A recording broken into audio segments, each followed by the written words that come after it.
Dubako abo apemu pepe omayande share me munyina matching radio link 89.1 eso eno aso egu a wutie ensambin masisi wo maimu na sabre ya boa no se Kaseɛ nsemi mede esomo na menkai wo se abefo kwantempon www.radiolinkgh.com ensemi obekɔ yaboni nyina bede ede egu ho Facebook Radio Link 891 YouTube Radio Link GH Information Center sasabre waso Kaseɛ mu a wato apete Righteous Radio Blue Cross Zagidi Information Center enso asomo wo aboso Ampusko Barbering Salon Matadi Sasoda hukuma se kwaso Black Avenue won Kranza kwaso Dompi Barbering Shop Zabu Zongo Agrobeso Choba Bush Canteen Hensa Esheye Choba Abina Doctor Total Filling Station and Gabiston Electricals ono so hensa womanyina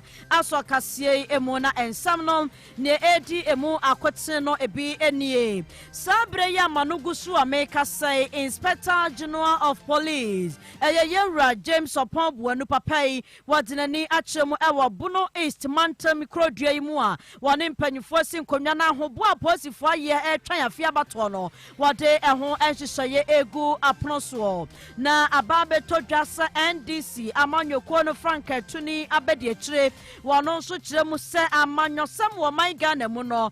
wode nsam bi atodwa afa ho se enye edidiatam enye nsam ahodo bi mu a ensam fata na emom de beboa wo manfo asetan no wo mo yiedie na eyade a ehia na enadan Interior Minister beko emna so bedwafie na hobombo nsam ahodo ene hyehyeye wode egu apono so se wode ma mna so bedwafo no wade ni nyina edi soafo a wo hwe wo man Ghana dansie na afa nsuwa ne nnwuma so Samuel Atachia enso de atodwa sa ban ye na famu de na enso akane makakra bi aseso man Ghana yetimi adeboa ma ensu yiri bebrebe no ano ebre asie na ene eye wiase nyina da wode asi wono mo se ema mema ye mbobo de se enu ntiene eye World Broad Day na Saturday edru honom a wose e mai nofo no monyan nguso wate na emonsam nyina da yaboa no a yede ebremo na kenkafo ye me ahwene na ya afra kwatin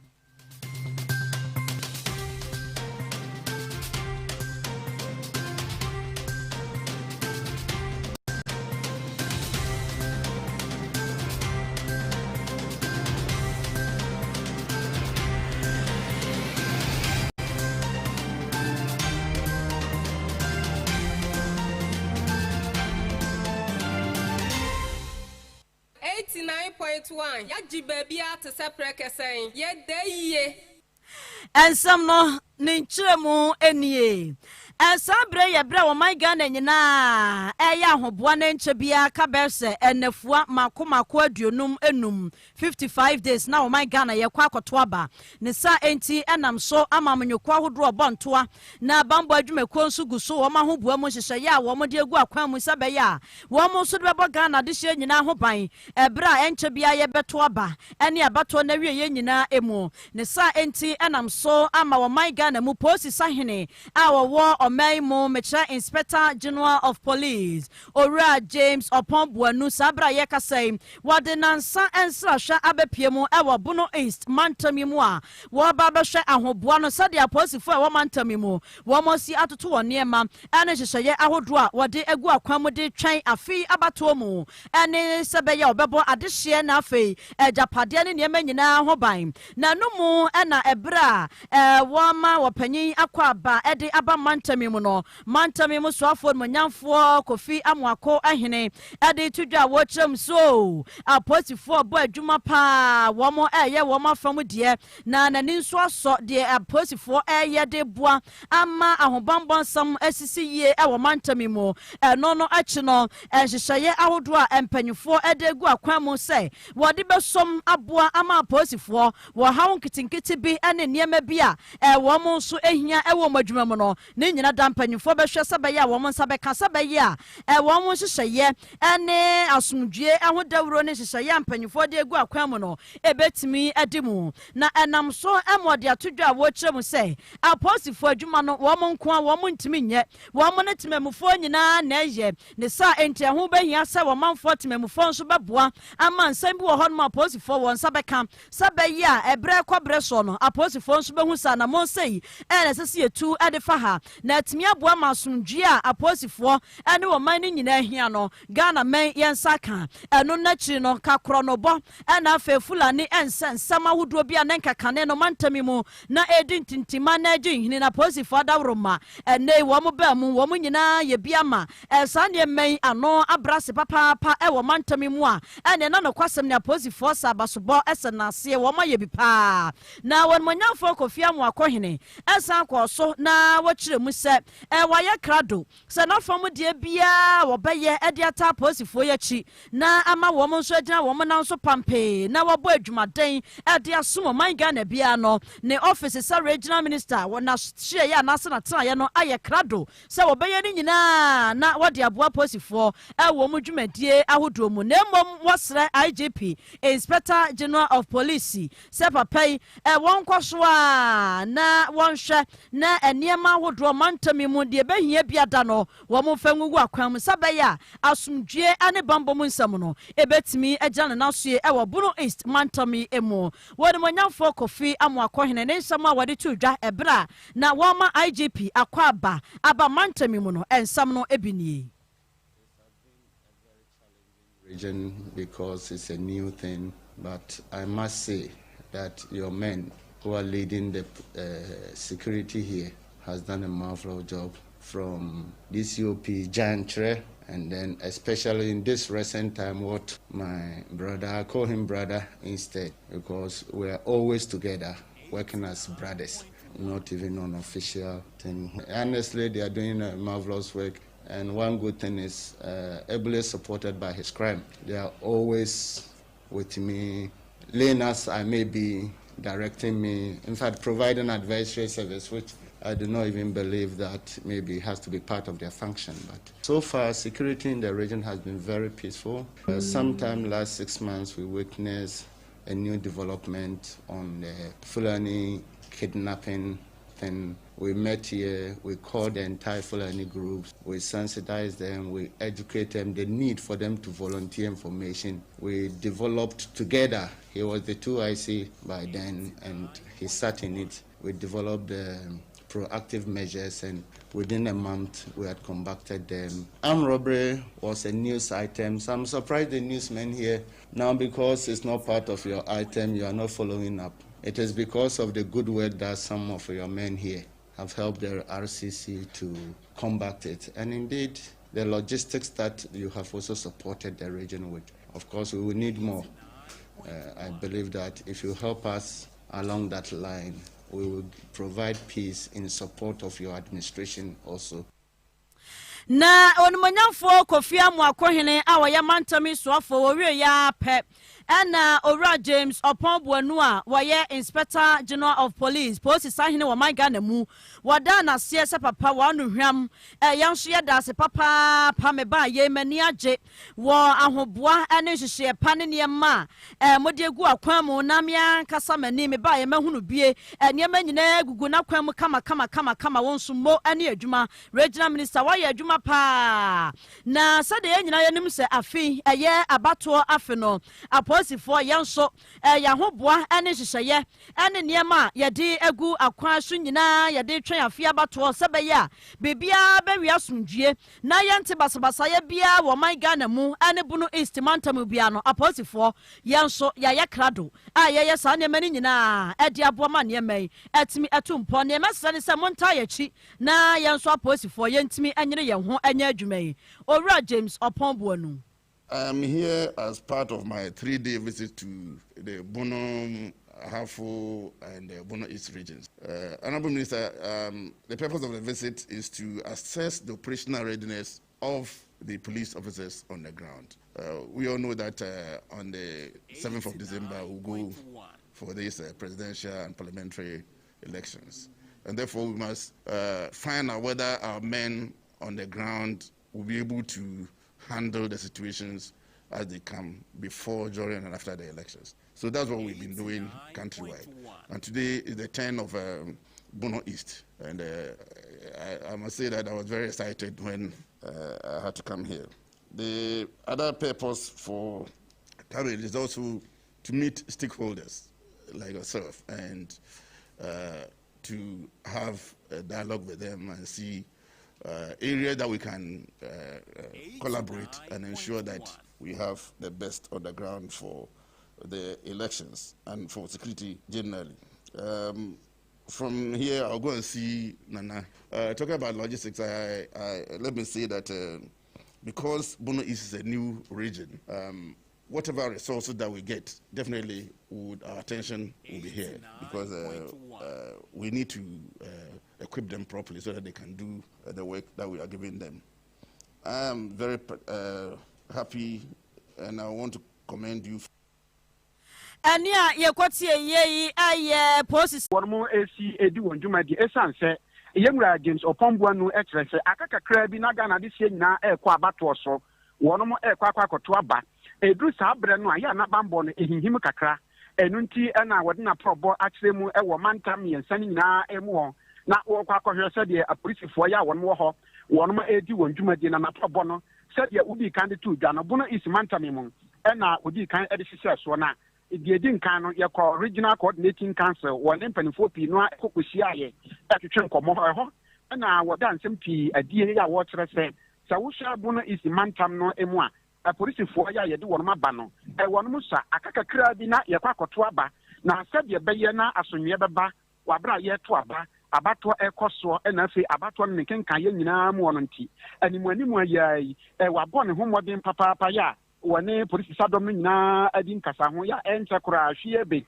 se na wotumi no na wono mo assign e police form akoma be se aduonum ensia 56 aba be kan woni a e wo no isiman no emu se de be na bambo mu e betumi ayire pampe na woni fa bie no e na opani kire se edu abato so no a e ho e na e mabunu bie wono mo kire won krati powers na wo kire se abato ya e be koso afi no enya bayira akwada ejo enunti e wo bibia da ya wonim na wo beye na adwene se wo kwakwa e basabasa ye wabra ye to aba no emra ebedino na enu akire e na ye dia probo ebetua mu e wo Bono is mantam kro ponta chiman kro na na ye nam won e ba betie mu e wo omanhene ahemfie na wabra ye nwura James Opomboa no ene nanamata nkonwa e kasa no e na wo dia to dwase nananom e wo tumi e wo kroma no nyina eso enu nti nananom emfa nto wo mandehie anim se abato ya ye kwakoto no enya ntokwa eye kire wadwen na menkyere ma adwen ade e bekwa kofa basabasa ye dia ba wabra ye kwa koto aba nananom ne adehye ne kasa won mo betien enu nti ana wodi afrobo no akire mu ewo nananom tankodwa nan so se wo mo ne krowura na bia won beka bia nso so eye ade a adehye won mo fa enkanka ne mabunu ya ne yesi so no nananom ne mabunu ne na eni nkasa ho na won mo hunu se ye ne wo man fufuro bia ewo baabi o man ya ye wo enu a ne amagana enu nti enu behia se ye beba asonwe ho dawuro na to emabunu tim na won behuru hia se asonwe buna di hini wabra ye to aba na sabre afei ana enananam tankonwa won mo so asoro agina simpie so ya wo mo ene yemura James Opomboa no etwetwe nkomo ye firi hanom a na ye de ani akirem e wo divisional headquarters eho ena won mo bodwa satra na won ahia yemura James Opomboa no eno nti de be firi mu ababia no yamfa enkam yatiefo yebetwa mfonyini ama techimaman Bono is mine na fi o man Ghana nyina ahunu aprobo ya yemura James Opomboa no etuo ne sede akwakosie mo ane adwuma ai kwadwo wabo amane ni ye pa yadase wanu hwam ayensantre ni kwadwo usu ana mote ne nka ade free aya inspector general of police na proba wode abepie mu Bono East mantami mu de ekoso nyina ana watwa ho mfonyini ne aka akire anwumra yen Kaseɛ bom nso no ya de beba aba besom medaso agina bambo ensemu na amrase bedwafie ana sabre mede bambo nsam no adru Minister of Interior Ayon Monyamfo Ambrosdary na ye nyina ye nim sebe se enakakra entamunie ene beto dwasa mfanteman mra shebedwani odmonyamfo eko kwansa Hayford eni pabonfo bi agene kra afri ni nsama sami Ghana ebesine na watwekra mpo ma yentie gusoa ne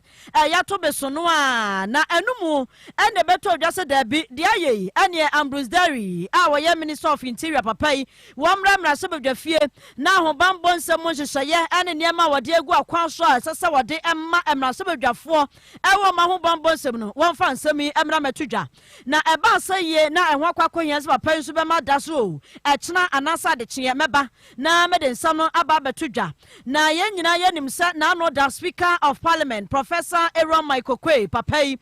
wodi mrasebedwafo binum anim ema wo mkopie mu fanteman ena nsoma mrasebedwani ekokwansa Hayford na busua wakoche busua yi nyina na no na wokyere musa Interior Minister Onurumnyamfo Ambrosdary papai afra no na wayi na sotre se enabna dai aya bosumi da etoso edumiensa wo ba mrasebedwam na ensam amrasebedwafo atoma ne no da to nanim afa ma ho bambo nsem no wode sansam ne nyina ba betudwa akyere mrasebedwafo mrasebedwafo na hunu esansa adwuma bia wo haw ne akwansidie ne niema nketenkete bi wo mu na no so no mpanyisi de asasa wode to no wan fa nto afiri to ba bia asasa ho bambo nsem no wo mo ade niema egugu akwan mu na be bia wie payo ade mrasebedwafo no wo mo de ne nyina atoto na kwan mu kama ne senti no ene da ya papai ansa na nwumra yade Kaseɛ bebrɛ mo no na kyese wa kom mrasebedwamu na ensama hodo nyina da wode aba betudwa ama mrasebedwafo nso hunu sɛ ya ho bambo nsem no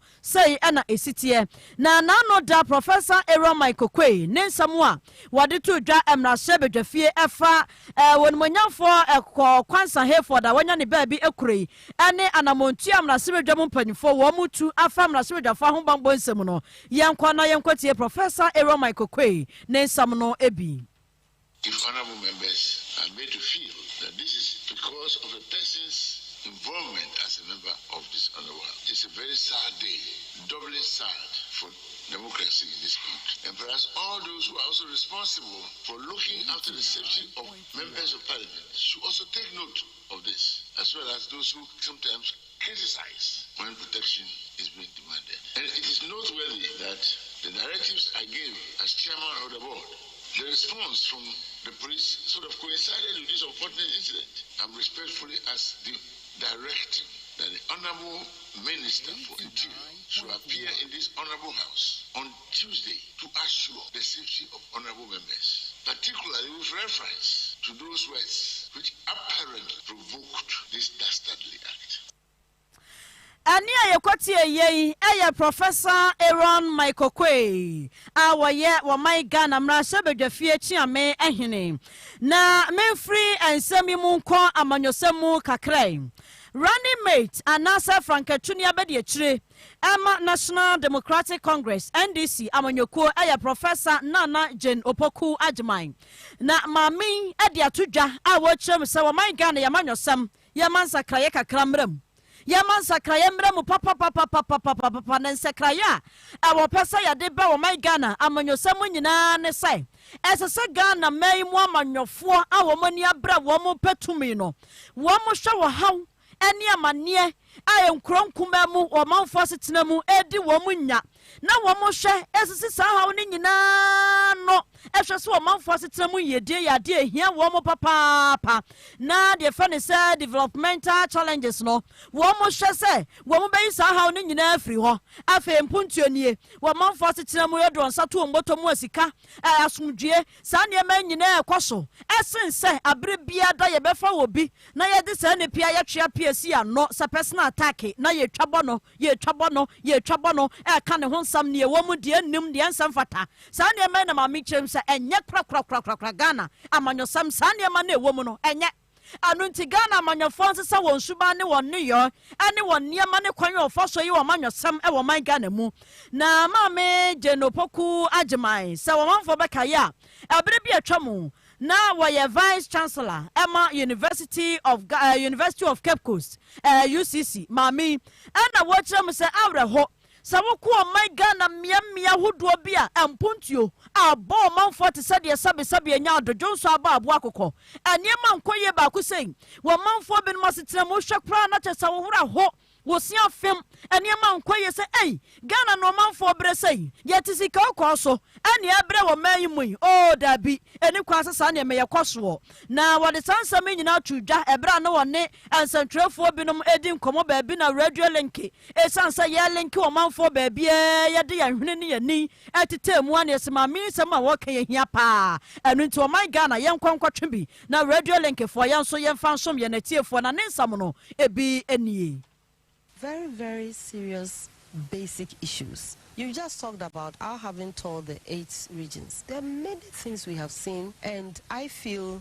there are many hurdles that we should have jumped by now. Here we are in Accra. COVID came. We had some rebates, water, electricity. I will not say it's a bad thing, but you see, there are people without that water, without that electricity, and I think that we should be interested in them too. Ani aye Franketuni abedi achire Emma NDC amanyoko no Professor Nana Jane Opoku Ajeman na mentoa Kaseɛ aso a wamanfo asetemu yedie pari yesabaya Ghana menya de hye ya sombadwo yen na yetimi atena se asomdwe kwan so mampuntuo edi ye wo ya brabom ne yade ehia pa enam so ma Works and Housing Minister on monyamfo Samala Tachia edi atudwa wo kyerem se aban ebo no homoden aban ye bi papa pasa nsuo tutoi ensujiri ensu a eyiri fo manfo eniema enkoyie ebirum sikasam ene niema binum a etwe wo man Ghana ekwa achi nyina dai aban bayi sa haw no nyina firi ho aban ye na famu de nanso ye hia sika na ye de awurawuram ama sa niema ya aban ye nia bra wo ye watimi aye no ye ni ya tensa firi ho man Ghana ye nte se nsu ato amade achi amade achi ye no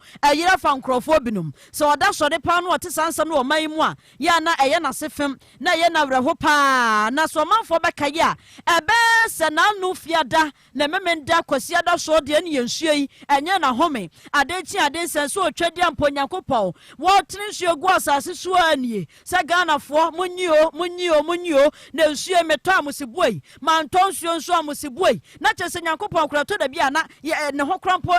tete no se Ghana fo ne yetiti nui awia bokekisia ye na awia na abo ne ho nyina hyehye yen emfutro na ekuya ni ensuo nso ta wo manfo besie ne atecha na amene yen ene nsuo na efa ye ne tinyankopon kra wonye denie na nso ne wo pa na woyo na woye ne bibia nso ne bremu ne santi na wotwe mu ne na wie ye de ene nsuo no waje magu asase so pa na miamia beti sankramantamu afia santimantamu atifedo mantamu ane mia hodo bi wo man Ghana mu a ene nsuo no so no ayira for manfo na mia bi wo ho ma nyo kodu ho no mu a asefem awraho sa wo hwe se de nsuo pa si ayira for wo manfo ya na ne nyina so no ye nipa ne ye ne ye nsu ban ene ye niema bi ene nam so e ma sa nsu yire ekoso wo de monyamfo Samala Tachia kyerɛ mu a sa niema ya ye ken Ghana fo ye ne ane ye ne ye na aban so ye na famu de pa aban sisi gota hodo ye sa construction yi sebe ye nsuo nyina betene de afamu wo nipa dasaniti ne fie wo ye ne nwura wia no atam no de akwakotum se atwaw wo biti abantere ho soto mu wo ye ne nwura no atam no de akwakotum se atwaw anu tinsuo ne to net ne ababi esese nsuo ne fa no de esese akwan no ne abeya ne se ne nsuo nso se ne kwan a no no nso apekwan foforo bi afa ne santi na bunka for manfo so na nsuo yira na ekoso abia ye bebre nkramantam ne ade abia ye ho adwuma bebre nanso Ghana ye da so ahia sika ye betimi de atu sa hawo yase aboa ma ne mapa atimi akwaso ye ade ama oman ne abeya da ne atimi aye ne aye ne ye onmonyamfo Samala Tachia wa cheche ne nsemu sei. You need a bigger financial space to affect the whole country and even Accra, if Accra is Ghana, which is not. It is not, excuse me to say, a few cities. It's a lot of money. And bear in mind that this nation is coming out of the doldrums with an inherited liability of 33 billion Ghana cedis. That is the debt of the previous government and the money needed to shore up the mess of the bank. Anya yekwati ye aya Works and Housing Minister on monyamfo Samala Tachia na memfa mani enchemu from mantam no emu Dwamitrani Edima Lands Commission ewo framantamu eye Mama Jedua na Mama Jedua echiremu a nokwasɛmpa ne nsase bi wɔ hɔ no ya ban nsase sansasi wɔde ato wɔ sɛ ɛnyɛ adwuma na ɛmoa ɛnso wɔ manfoɔ na nso enipa binom ɛde ne nkakra ɛdidi nsase ade kyea na wɔyɛ betwa 1 plot wɔyɛ betwa half plot wɔn didi nsase ya mansase bɛsɛ plot mako bɛnkono ɛwɔ hɔ nom wɔn manfoɔ didi mu bɛsɛ nso amena kwakɔka plot mienu na wɔkyerɛ mu sɛ so okopie mu ɛwɔ Southton Mensini no emu ɛwɔ soga kɔpɛ ɛne ne mpatamu a DCE natena yɛ ɛwɔ hɔ nom ɛyɛ ne residency hɔ nom no ɛkyerɛ hɔ nom a sase ɛda hɔ nom a wɔde ba bɛyɛ adwuma ɛde aso manfoɔ aboa mu manfoɔ nso anya somopa no sansase nkakra nipa binom ɛdidi nsase ya wɔkyerɛ mu sɛ awra ho papaapa sasa ne men ɛkɔ so framantam na sɛ de ɛkɔ so framantam no wɔgyedi yɛ sanya framantam kɔ mantam ahodoɔ mu ne miamia ahodoɔ nsase a wɔde ato wɔ sɛ wɔdeɛ aban de ba bɛyɛ mpuntunwuma na ɔmanfoɔ bi nam kwate kwa so na wɔtwitwa sansase edidi mu ɛyade bi ɛha dwene a wɔno Mama Jedua wɔka akyerɛ mu sɛ asam no awra ho papaapa na nyade nso sɛ na nigye ho na bodwo soɔ sasa ne men ɛkɔ so framantamu wɔmanfoɔ a wɔn ɛnam kwate kwa so ɛto anamɔn na wɔyɛ nneɛma bi ɛtese no wɔba wɔn kɔkɔ baako mmienu mmiɛnsa sɛ wɔn anti a mmara no wɔn bɛdi no nyoronyoronyono na mmara no ɛmfa ho ne nipa ko a wɔyɛ ɛne baabi a wofiri ɛne deɛ wɔde asase no ayɛ Ghana mmara ɛsɔ mu a na asɔ mu Mama Jedua. Very sad to note that just after the assembly has approved the scheme we laid before them, 3 plots have just been developed by the paramount chief of the area, I am being told, who is also an elder brother to the DCE. My officers were here to have some discussions with them. They came to some agreement. They left that no other person should go on with any development here again. Only for us to be notified yesterday that there is a new development. 4 additional plots underway. And this whole thing is very confusing. I mean, the good people of Sogankofe are supposed to help us protect government lands. These are stakeholders involved in this illegal act. They are supposed to be helping the commission to protect and manage government lands properly. If the very people that are supposed to support us are doing this, they are going to make our work very difficult. And I am not sure the commission or the board members will agree to this. Anya yekoti ye dwamtsana Edima Lands Commission wamatena ye wo framantam no emu Mama Jedua na menko eye Precious Minerals Marketing Company womonso akache na ensamu afiri wo makache ebatremu a enano de beto dwa se nipa nan bi womonam kwati kwa so edisika okọ eye godu bi ekọ enkrofo amanso amonone akwakoton na wagisika twitwiri die ede agu wombotom aban no anaso man nya esomfaso kapreba na nano de nyamkopon cha de woyi wonso krata akotoka wie mu hyegina bia wo so wo mu sekua ena Precious Minerals Company Limited wo maba monte so dia todwa se wo mote yasa na yo mo ya o aye wo mo ya papa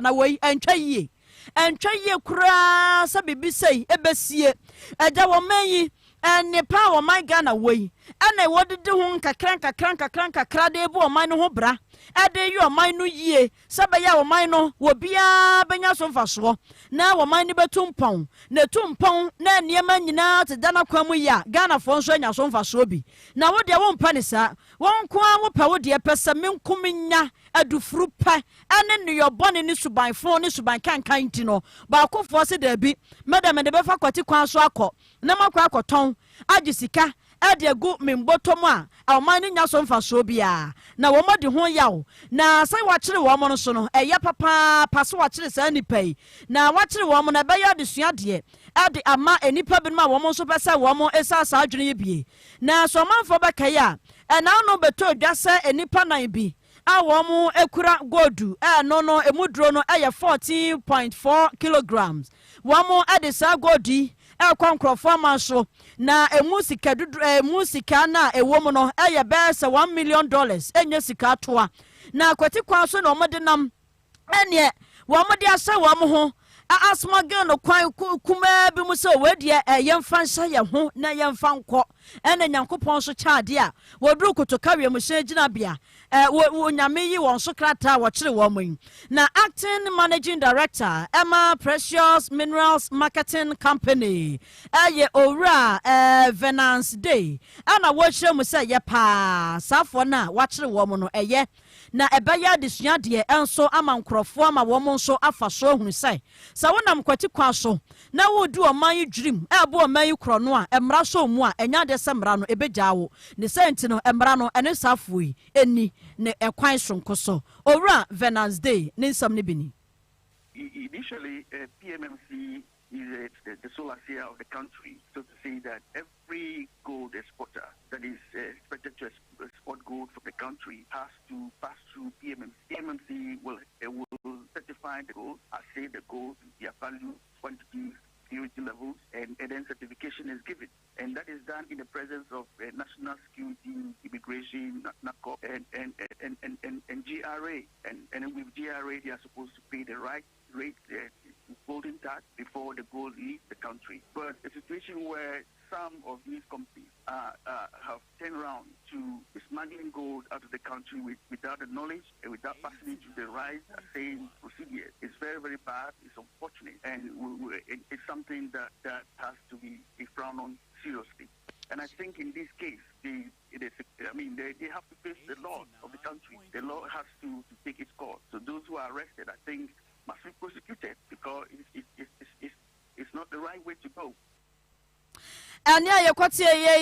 acting managing director Emma Precious Minerals Marketing Company owura Venance Day. Na memfa Kaseɛ no emfa enkopie mu ewo eye Ghana adehye biruma wo mo akoka adwamu Iraq memu. Na ene ewiase ayewei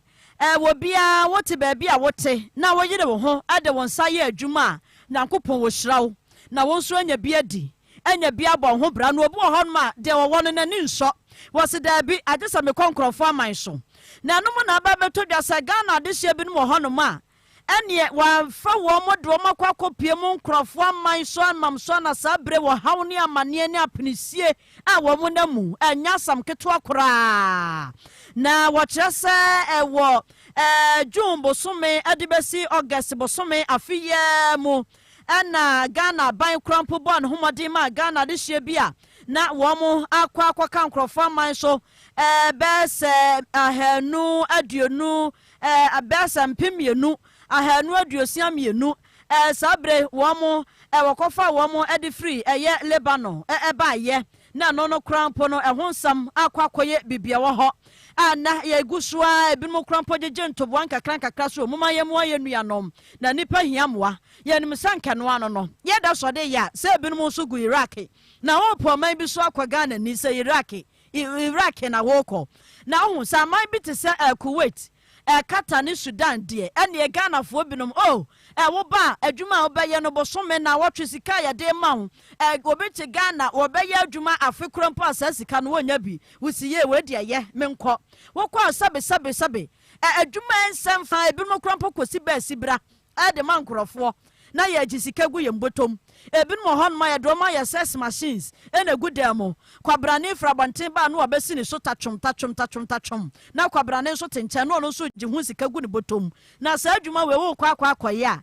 so mfa so obenya ene de ene se ne wo mo ti Iraq memu a wo mo so se ya bro na mo mefa ya mra na Dr. Winfred ni Okai Hammond aye ambassador to Egypt ana wode etudwa wo chom se Ghana fo binum a modie adufuru pe ene ani bre ene sika mo pa ne ntamonya mo hunti mote honom a ene ya be fama ko Iraq yo na mo de America na mo de akire na mo akwa no wo mo nya hweyi wamonya hweye papa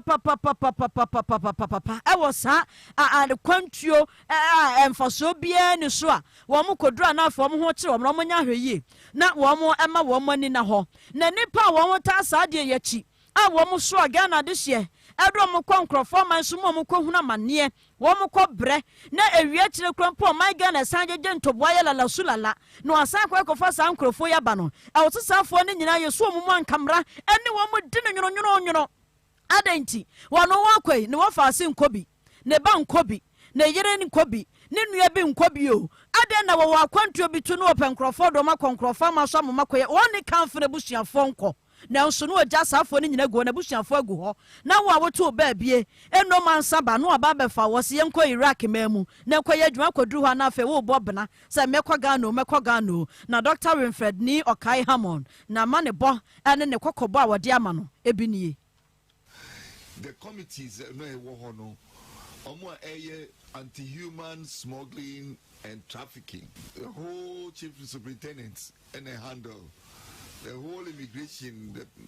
Penny official unit, and yet many one a side human says here. There are few cases of prosecution for side agents, but very, very few compared to the number. No, many Kasami will list of over 200 of them. I'm submitting. It's a whole lot. Yeah, it's 30 and you over 500, 600. Actually, you will say no, no. Now the amount no man also called so no say. Put here on the 4th of August, you got explosion na buy no at the whom a shebe dream and somebody say almost at the point of war with Israel. That was the rumor there call. Enti Michel Omona and Pesebe registering in the Mirikabai. Jobedu consulate hono, Nipa over 200 nego air train. Emma. We can't allow this to continue like that. Can't, but it's about time you're taking necessary action. Catch your message. I mean, Iraq or more part of the member want to come home. And sorry at the very highest level possible. No, now this effort now are buying iron, and there's a lot more to be done. But as I said. Agents on more chassis, and to me, anyway, dealer as a deterrent and assembly. Oh, Nuntia Assam near Diana, yes, so power. Now, we'll bear to coin walk out brutally. Walk up, power, my bishop or bra, was the Iraq, Iraq, Nakobobra. Assam, let me tell you, I mean, Sunumati, and no paper, Abraho. Na wey Dr. Winfred ni Okai Hammond waye ambassador de Emma Egypt na abushia medikasia ne nyina ba bewiem na mede ba wiem dia ne na mabafie nso a ene no Brazia day no bra day na sadai da ewiase nyina yesi ho se October pink month breast cancer month no ne da etoso miensa yɛmfa nsi hɔ eduru hɔ no ma ne ma no nofo no munye agya nwuso yɛmfa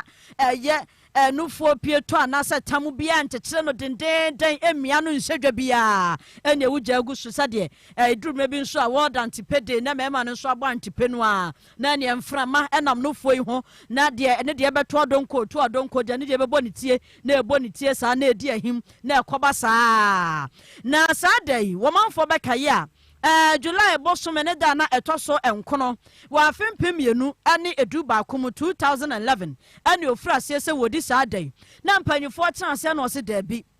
se wiase nyina koku ahodo a ehwe kokramso ayi ebobosome asi hosa yamfa saa da no enye da bi a yede ebebo yenofo ho dawuro na yabo breast cancer ho dawuro dia ene saa da no momma yempe saa bosome no momma yempe emu da baako ensi ho saa bosome bia saa da ne duru ho no mo a yemfa nkai na ema no wo munja nofo no nso saa nkyekire nofo no hanadwene sabaya ye nyina ye bebo ye ho ban na yakon ye breast cancer yade nofo mu kokram yade ye betimi aba ho ban ne santi no empanyifo saa adwene efri saa 2011 no sane October bosumi bia ne de toso du miensa ne de besi ho na ne ene da ne pepepe eda no nso ye dan so a esi bosumi nso a ye de ebo breast cancer ho dawru ne santi we de na ma no ye twofofo ama na tonkwa mu pa na ne nyina ne se ye beboa na ye nofo no kokram ye de na etomu no ye betimi asi ano kwan na ye beboa ma bibia kwaso wo bi ho no ma braise yi ene ye body si wo bo a wode kyekire nofo yi mia ne pampe wotimi se nofo yi bre ɛwɔ tam ehyɛm mu anya asɛm ketewa nanso no ayi nani ɛwɔ hyedwa otimi kyanofo no mu bɛsɛ nan ebi sina matuom ebi ate agu fam ebi hyɛ nifa na ebi nso apusi aba soro na gu soro saa ɛba sɛ ya nanofo no wo ha no nneɛma pa ne nneɛma nyankopɔn de ahyehyɛ mu no na noa na wo sa no ne santi ɛyɛ nsɛntwerɛ ne sika hema Esther yɛsɛ dabi ɛwɔ di oba pa afia boagyewa ɛna yɛ no brother yi de minsi montre so mene tachima ya de hye binom ani nkɔmmɔ ɛmfanfa saa dan ho sɛ ɛda we wɔ mo kai na wɔ mo kai krampo no a ɛde no mo kai wom ɛduru hɔ mo bɔ brazil na wɔ mo mmɔ na mimi sɛ no me beduru adwuma mu ana me kai yɛn kame de kran kama mmɔ ɛna wɔ no ɔmanfo di nkɔmmɔ no ɔmanfo nsɛm no ebi nie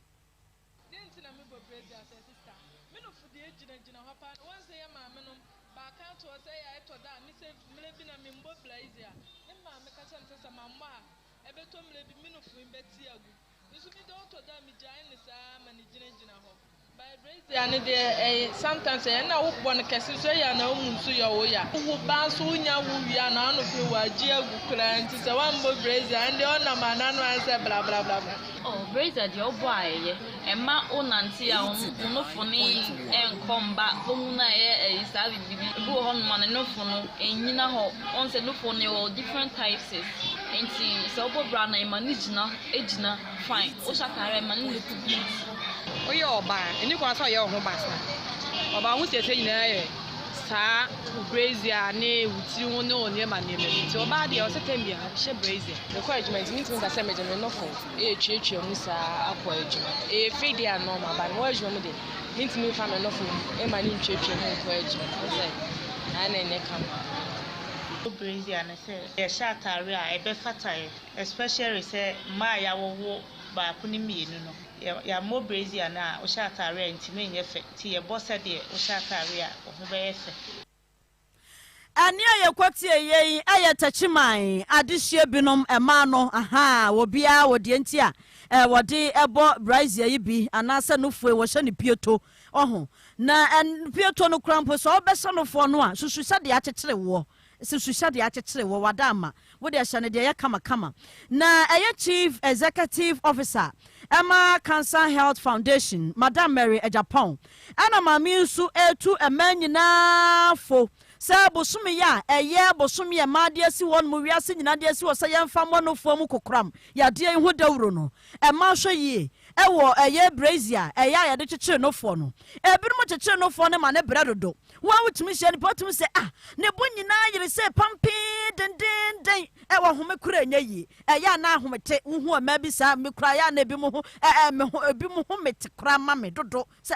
na de na wanyere no fo den sɛ ya moma no fo ne wo kama na no fo ne krampo ne sɛ obebo brazil no a market wa ɛmo de ɛbɛkyekyere no ebi so ɔmotoom ebi ate agu fam ebi hye nifa na bia pia ba soro wo se masedwa wo nsedwa wo tɔn de yi ɛde na wo tɔn wɔ anim hɔnom wo bebo brazil na bodie mu so a ɛbɛfa wo nofo ne nyinaa kama nofo ne nyinaa bɛhyɛm na yɛ fɛfɛɛfa akɔna ne hu sampa a wo bɛyi wasiesie no ho wa dress kama ɛno akyi no nofo no a ebinom etimi yi so ne nyinaa na awie na ɛbɔ so na yɛ betu asar kwan potim kuto ne yɛ de afa soro na awie yi bɔ so sɛnsɛnsɛnsɛnsɛm ɛnyɛ ɛhu awia no bibi wo me yɛfɛ ne sɛ radiation egu nofo ne so bɔ nofo ne so bebrebe no etimi de hauba Madam Mary Japan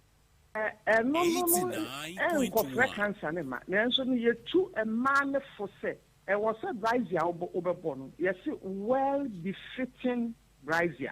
ɛwɔ sɛ brazil no cap no